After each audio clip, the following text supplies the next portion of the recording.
Hello नमस्कार दोस्तों, स्वागत है आप सभी का हमारे यूट्यूब चैनल एग्जाम स्टार बाजार पे। दोस्तों आज हम आप लोगों के लिए जीके जीएस के टॉप 25 अति महत्वपूर्ण प्रश्न के बारे में इस वीडियो में बताएंगे, इसलिए आप वीडियो के अंत तक बने रहिएगा। दोस्तों ये सारे प्रश्न आपके प्रीवियस पेपर के दोस्तों जो कई बार एग्जाम में रिपीट कर चुके हैं। टॉप 25 प्रश्न है दोस्तों जो काफी इंपॉर्टेंट है। अगर आप चैनल पे पहली बार है दोस्तों जरूर चैनल को सब्सक्राइब कर लेंगे। तो देखिए हम लोगों के सामने पहला क्वेश्चन दिया दोस्तों, यहाँ पर करा सारे प्रश्न को आप अपने से एक बार जरूर लगाएंगे और कमेंट करके बताएंगे कि कितने प्रश्न आपके सही हो पाए। तो देखिए यहाँ पर कहा जा रहा है दोस्तों हम लोगों के सामने कि स्वेज नहर का निर्माण किस वर्ष हुआ था। तो याद रखिएगा दोस्तों कि स्वेज नहर का निर्माण जो है 1869 ईस्वी में हुआ है, यानी इस प्रश्न का आंसर सी क्या हो जाएगा दोस्तों, सही हो जाएगा। याद रखिएगा दोस्तों कि स्वेज नहर का निर्माण जो है 1869 ईस्वी में हुआ है। अगला प्रश्न के दोस्तों दूसरा नंबर क्वेश्चन दिया है, करा कि अनुवांशिक का नियम प्रस्तुत किसने किया था। काफी इंपॉर्टेंट है, याद रखिएगा कि अनुवांशिक के नियम को प्रस्तुत किसने किया दोस्तों, तो मेंडल ने किया है। यानी कि इस प्रश्न का आंसर ऑप्शन नंबर आपका सी क्या हो जाएगा दोस्तों, सही हो जाएगा। कि अनुवांशिक के नियम को किसने प्रस्तुत किया है, तो मेंडल ने किया है। यानी इस प्रश्न का आंसर ऑप्शन नंबर आपका सी क्या हो जाएगा दोस्तों, सही हो जाएगा।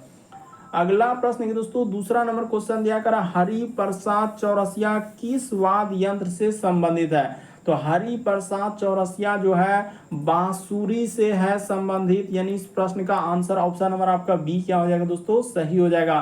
कि हरिप्रसाद चौरसिया का संबंध जो है बांसुरी वाद्य यंत्र से है।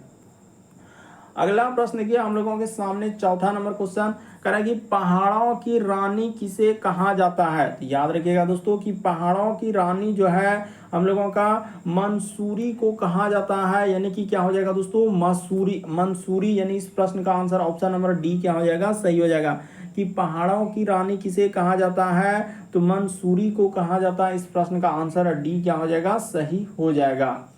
अगला प्रश्न के दोस्तों हम लोगों के सामने पांचवा नंबर करा कि अलब्रूनी किसके साथ भारत आया था। तो अलब्रूनी जो है मोहम्मद, याद रखिएगा दोस्तों, मोहम्मद गजनवी के साथ भारत आया था। यानी इस प्रश्न का आंसर ऑप्शन नंबर आपका सी क्या हो जाएगा दोस्तों, सही हो जाएगा। याद रखिएगा कि अलब्रूनी किसके साथ भारत आया था, तो मोहम्मद गजनवी के साथ आया था। इस प्रश्न का आंसर सी क्या होगा, सही होगा। अगला प्रश्न दोस्तों छठा नंबर क्वेश्चन करा कि इल्तुतमिश किस वंश का शासक है। तो इल्तुतमिश जो है दोस्तों वह किस वंश का शासक हो जाएगा, तो गुलाम वंश का शासक है। यानी इस प्रश्न का आंसर डी क्या हो जाएगा दोस्तों, सही हो जाएगा। कि इल्तुतमिश किस वंश का शासक है, तो गुलाम वंश का शासक था। अगला प्रश्न हम लोगों के सामने दिया है, कह रहा है 5 नदियों की भूमि किस राज्य को कहा जाता है। तो 5 नदियों की भूमि जो है हम लोगों को पंजाब को कहा जाता है दोस्तों। इस प्रश्न का आंसर सी क्या हो जाएगा, सही हो जाएगा। कि 5 नदियों की भूमि किसे कहा जाता है दोस्तों, पंजाब को कहा जाता है। यानी इस प्रश्न का आंसर सी क्या हो जाएगा दोस्तों, सही हो जाएगा। अगला प्रश्न की दोस्तों हम लोगों के सामने 8वां नंबर क्वेश्चन दिया कि जलियांवाला बाग हत्याकांड किस त्योहार के दिन हुआ था। तो जलियांवाला बाग हत्याकांड जो है दोस्तों यानी किस त्योहार के दिन हुआ था दोस्तों, काफी इंपॉर्टेंट। तो याद रखिएगा बैसाखी के दिन हुआ था जलियांवाला हत्याकांड। यानी 13 अप्रैल 1919 को हुआ था दोस्तों। यानी बैसाखी का दिन था, यानी बैसाखी के त्योहार के दिन हुआ था।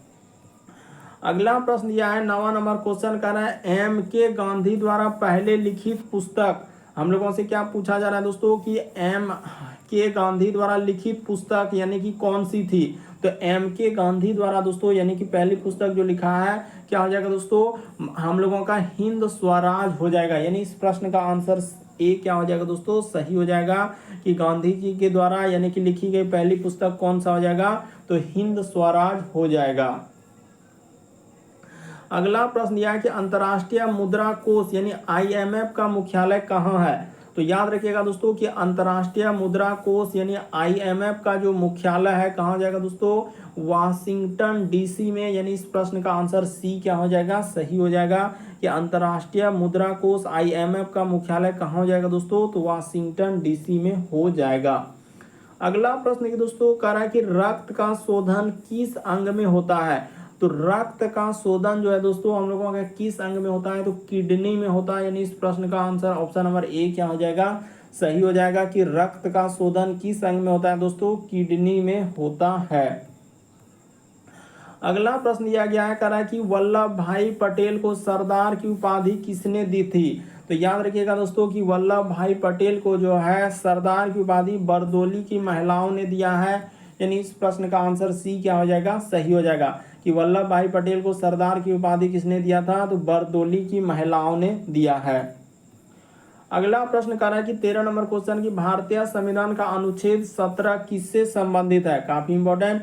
तो भारतीय संविधान का अनुच्छेद 17 जो है छुआछूत का उन्मूलन से, यानी इस प्रश्न का आंसर ऑप्शन नंबर ए क्या हो जाएगा दोस्तों? सही हो जाएगा। कि भारतीय संविधान का अनुच्छेद 17 जो है किससे संबंधित हो जाएगा? तो छुआछूत का उन्मूलन से संबंधित है। अगला प्रश्न यह है कि भारतीय स्टेट बैंक का मुख्यालय कहाँ स्थित है? तो भारतीय स्टेट बैंक का मुख्यालय दोस्तों हम लोगों का, यानी कि एसबीआई का मुख्यालय कहाँ हो जाएगा दोस्तों? मुंबई में हो जाएगा। यानी इस प्रश्न का आंसर ऑप्शन नंबर बी क्या होगा? सही होगा। कि भारतीय स्टेट बैंक का मुख्यालय कहाँ स्थित है दोस्तों? मुंबई में स्थित है। अगला प्रश्न दिया गया है, कह रहा है कि भारत में चांदी का सर्वाधिक उत्पादन करने वाला राज्य कौन सा है? तो भारत में सबसे ज्यादा जो चांदी का उत्पादन करता है दोस्तों, राजस्थान करता है। यानी इस प्रश्न का आंसर डी क्या हो जाएगा दोस्तों? सही हो जाएगा। कि भारत में सबसे ज्यादा चांदी का उत्पादन कौन सा राज्य में होता है दोस्तों? तो राजस्थान में होता है।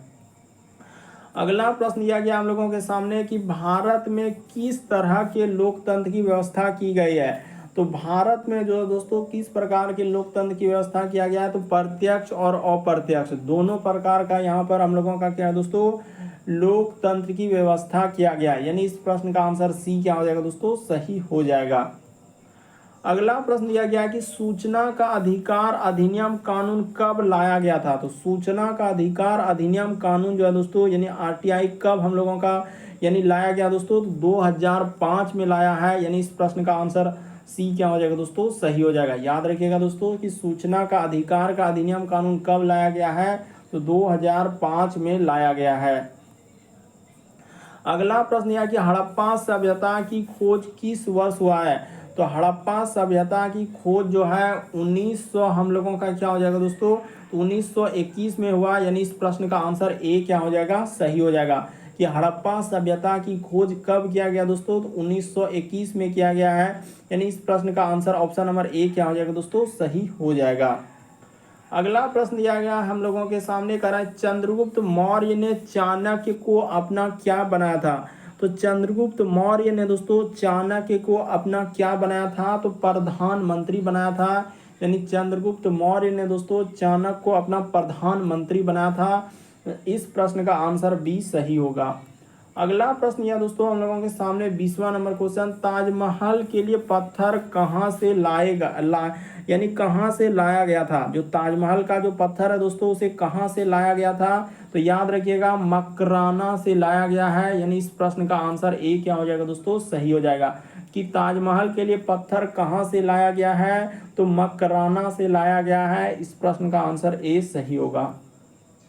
अगला प्रश्न है दोस्तों, लोथल किस नदी के तट पर स्थित है? यानी लोथल जो है दोस्तों किस नदी के कारण निकट स्थित है? तो ठीक है, लोथल किस नदी के यानी निकट स्थित हो जाएगा दोस्तों? भोगवा। यानी कि इस प्रश्न का आंसर क्या हो जाएगा? बी सही हो जाएगा। कि लोथल जो है यानी किस नदी के निकट स्थित है दोस्तों? भोगवा नदी के किनारे स्थित है। अगला प्रश्न यह है 22वां नंबर क्वेश्चन की संतोष ट्रॉफी का संबंध किस खेल से है? तो याद रखिएगा कि संतोष ट्रॉफी का संबंध जो है फुटबॉल खेल से संबंधित हो जाएगा। यानी इस प्रश्न का आंसर सी क्या हो जाएगा दोस्तों? सही हो जाएगा। कि संतोष ट्रॉफी का संबंध किस खेल से है? तो फुटबॉल खेल से संबंधित है। अगला प्रश्न है दोस्तों, भगवान बुद्ध को ज्ञान की प्राप्ति कहाँ हुई थी? तो याद रखिएगा दोस्तों कि भगवान बुद्ध को ज्ञान की प्राप्ति जो है बौद्ध गया में हुआ है। इस प्रश्न का आंसर डी क्या हो जाएगा दोस्तों? सही हो जाएगा। कि भगवान बुद्ध को ज्ञान की प्राप्ति जो है बौद्ध गया में हुआ था। अगला प्रश्न यह कह रहा है कि हम लोगों का कह रहा है दोस्तों खाकी क्रांति का संबंध किससे है? तो याद रखिएगा दोस्तों खाकी क्रांति का संबंध जो है चमड़ा से है। यानी इस प्रश्न का आंसर ऑप्शन नंबर बी क्या हो जाएगा दोस्तों? सही हो जाएगा। कि खाकी क्रांति का संबंध किससे हो जाएगा दोस्तों? चमड़ा से स्थित है। यानी इस प्रश्न का आंसर बी क्या हो जाएगा दोस्तों? सही हो जाएगा। अगला प्रश्न की दोस्तों हम लोगों के सामने करा कि शारदा अधिनियम का संबंध किससे है। तो शारदा अधिनियम का संबंध है दोस्तों बाल विवाह से, यानी इस प्रश्न का आंसर ए सही होगा कि शारदा अधिनियम का संबंध किससे हो जाएगा दोस्तों, बाल विवाह से हो जाएगा। यदि आप हमारे चैनल पे पहली बार है दोस्तों, जरूर चैनल को सब्सक्राइब कर देंगे और हर एक ग्रुप में शेयर कर देंगे दोस्तों और लाइक कर देंगे। यहाँ तक देखने के लिए आपको बहुत बहुत धन्यवाद। ओके दोस्तों, फिर आप लोगों से अगले वीडियो में मुलाकात होगी। और इससे जिसने पिछले पार्ट नहीं देखे हैं तो चैनल पे जाके वीडियो सेक्शन में देख लीजिए, क्योंकि सारे पार्ट मोस्ट रिपीटेड प्रश्न। ओके दोस्तों, थैंक यू। फिर आप लोगों से अगले वीडियो में मुलाकात होगी।